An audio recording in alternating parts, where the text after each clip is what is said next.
मित्रों जय श्री राम। मित्रों कई जातकों के मेरे पास ये फोन आते हैं कि पंडित जी गुरु और शुक्र दोनों अस्त हो गए हैं, तो यह कुंडली के सबसे ज़्यादा शुभ ग्रह हैं और अगर ये दोनों ग्रह अस्त हो गए हैं तो वास्तव में क्या कुछ बुरा घटित होने वाला है या जीवन सामान्य चलेगा या वास्तव में बहुत ज़्यादा उतार चढ़ाव आएंगे। इससे संबंधित मेरे पास बहुत सारे प्रश्न आते हैं। तो मैं आपको बता दूं कि अगर आप मिथुन लग्न या मिथुन राशि की कुंडली के हैं और मान लीजिए कि गुरु और शुक्र इस समय सूर्य द्वारा अस्त भी हो गए हैं, तो आप अपने को लाचार मत समझिए और याद रखिएगा कि आपकी नैया पार जरूर होगी। तो वास्तव में गुरु और शुक्र दोनों के अस्त हो जाने पर मिथुन राशि पर इसका क्या प्रभाव होगा, इसी का विश्लेषण आज के इस वीडियो में हम करेंगे।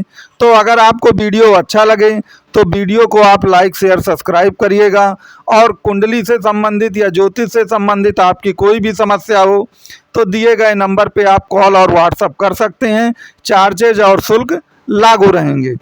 तो मित्रों हम यहाँ पर बात करते हैं कि अगर कुंडली में मिथुन राशि की कुंडली में शुक्रदेव सबसे ज़्यादा योगकारी ग्रह होते हैं, लेकिन जब शुक्र अस्त हो जाए तो हमको क्या करना चाहिए और क्या नहीं करना चाहिए। तो सबसे पहले एक बात नोट कर लीजिए कि मिथुन राशि की कुंडली में शुक्र योगकारी ग्रह है और पंचम भाव का स्वामी होता है और पंचम भाव आपके आकस्मिक लाभ का भाव है। उसमें आपका शेयर मार्केट, क्रिप्टो करेंसी, जुआ, लॉटरी, सट्टा, हर प्रकार के मिलने वाले सडन गेन्स सब आते हैं। तो आपको करना क्या है कि आपको जब शुक्रदेव अस्त हो गए हैं तो आपको शेयर मार्केट में कोई बहुत बड़ा रिस्क नहीं लेना चाहिए। याद रखिएगा यद पंचमेश आपका कुंडली में जो पंचमेश है अगर वो अस्त हो जाए तो आपको शेयर मार्केट में कोई बहुत बड़ा रिस्क नहीं लेना चाहिए, क्योंकि 5 से 6 जून तक अगर देखा जाए तो बृहस्पति भी अस्त है और शुक्र भी एक प्रकार से अस्त है। तो अस्त जब ग्रह हो जाए तो उसका प्रभाव कम हो जाता है, तो इस बात को आपको याद रखना चाहिए। अब देखिए शुक्र जो है ग्रहों में महिला ग्रह कहलाता है और ज्योतिष में इसे स्त्री जो ग्रह है और पत्नी का प्रतीक भी कहा गया है। तो कहने का तात्पर्य यह है कि अगर शुक्र अस्त हो जाए तो क्या करना चाहिए। तो याद रखिए उस समय शादी से संबंधित कोई भी चर्चा नहीं करनी चाहिए कि कुल मिलाकर उस समय आप किसी की शादी करवानी है तो उससे संबंधित कोई मंगलमय कार्य नहीं करना चाहिए जब तक कि शुक्र उदय नहीं हो जाते हैं। यहाँ पर एक बात और भी याद रखिएगा कि इस समय वृष राशि में चल रहे हैं आपके शुक्र और गुरु, तो वृष राशि मिथुन राशि से 12वें पड़ेगी। तो जब 12वें पड़ेगी तो 12वें का मतलब अपव्यय और नुकसान है। तो जिन जिन कार्यों का कारक शुक्रदेव है उनसे संबंधित कार्य नहीं करने चाहिए। यहाँ पर एक बात और भी याद रखिएगा कि कोई भी ग्रह अस्त कब होता है, जब वह सूर्य के बहुत नज़दीक आ जाता है।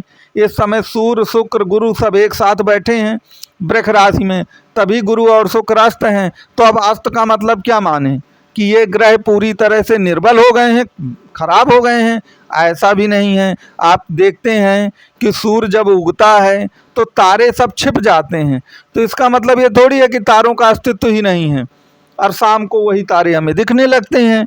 तो उनका अस्तित्व है, केवल उनका प्रभाव बस कम हो जाता है। हमको इस बात को ध्यान रखना चाहिए।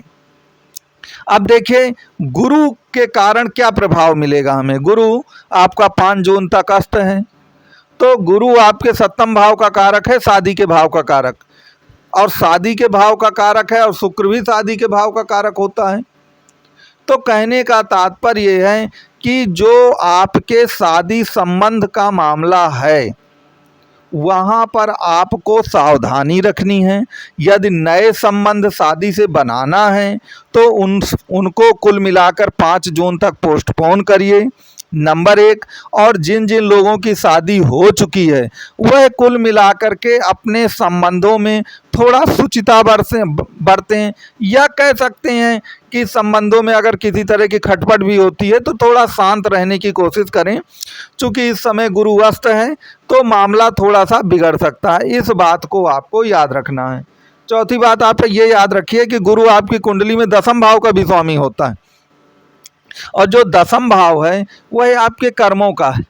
अब कर्मों के सिवा सरकार से जुड़कर करने वाले कर्मों का है, ये ध्यान दीजिएगा।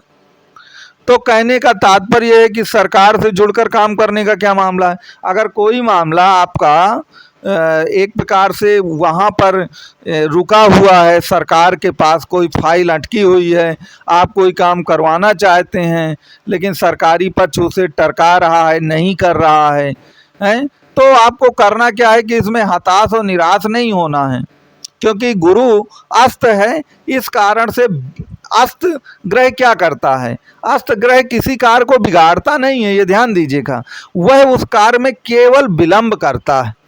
तो गुरु और शुक्र जो हैं आपके, वह आपका कार्य बिगाड़ेंगे नहीं, वह आपके कार्य को केवल और केवल इतना करेंगे कि वह उस कार्य को विलंब कर देंगे।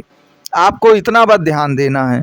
तो यहाँ पर सबसे ज़्यादा आपको जो ध्यान है वह शुक्र की ओर देना है, क्योंकि शुक्र योगकारी ग्रह है। मिथुन राशि या मिथुन लग्न की कुंडली के लिए गुरु इतना योगकारी ग्रह होता नहीं है, लेकिन शुक्र योगकारी ग्रह है। तो आपको कुल मिलाकर के शुक्र को मजबूत रखना है। और मैंने कहा है कि शुक्र पंचम भाव का कारक है, और पंचम भाव से संबंधित जो एक्टिविटीज़ है उस पर थोड़ा सा आपको चिंतन मनन करना है, क्योंकि पंचम भाव प्रेम संबंधों का है, एक्स्ट्रा मैरिज अफेयर का है वो। अब आप समझ सकते हैं कि एक्स्ट्रा मैरिज अफेयर का मतलब क्या, कि इस समय अगर किसी भी पक्ष द्वारा, पति या पत्नी द्वारा कुछ भी गड़बड़ किया जाता है, एक्स्ट्रा मैरिज अफेयर का कोई भी चर्चा होती है, प्रेम संबंधों का कोई भी काम होता है, तो कुल मिलाकर उसमें सफलता की उम्मीद जो है वह नहीं होती है, और कुल मिलाकर उसमें बात बिगड़ भी सकती है। तो कहने का तात्पर्य है कि घबराने की कोई बात नहीं है।